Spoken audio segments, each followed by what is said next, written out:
In a dense forest, there lived a big brown bear named Bruno. Bruno was strong and brave, but he had one big problem. He had a terrible temper. Whenever things didn't go his way, Bruno would growl, stomp his feet, and scare everyone around him. One sunny morning, Bruno was fishing by the river. He had been waiting for a long time, but not a single fish had bitten his bait. Growing frustrated, Bruno started to grumble. "Why aren't the fish biting today? This is so unfair." As he was about to leave, a small rabbit named Rosie hopped by. "Good morning, Bruno," Rosie greeted cheerfully. "Having any luck with the fish today?" "No," Bruno roared, scaring Rosie. "They won't come, and it's making me so angry." Rosie took a step back but said calmly, "Maybe the fish are just being shy today. Why don't you try being patient and calm? You might catch more fish that way." But Bruno just grumbled and stormed off into the forest. His temper had spoiled his fishing trip,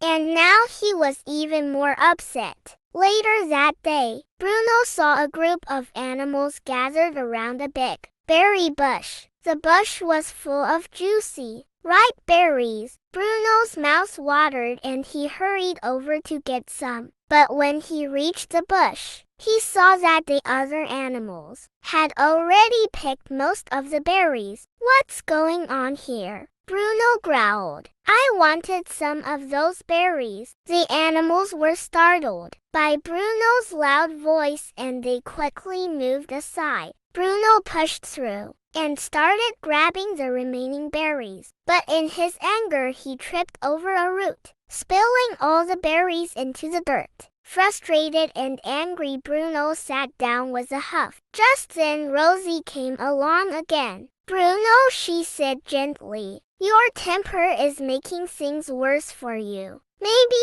if you were kinder and calmer, things would go better." Bruno said he realized that Rosie was right. His anger was only making his day worse, not better. The next day, Bruno decided to try something different. When he went fishing, he took deep breaths and waited patiently. To his surprise, he caught several fish. And when he saw the berry bush, he kindly asked the other animals if he could share. They were happy to help, and Bruno enjoyed a delicious feast. From then on, Bruno worked hard to keep his temper in check. He found that when he stayed calm and kind, his days were much happier, and he made many new friends in the forest. Moral of the story: a calm mind and a kind heart make life much sweeter. Thanks for watching. Hit like button and don't forget to subscribe.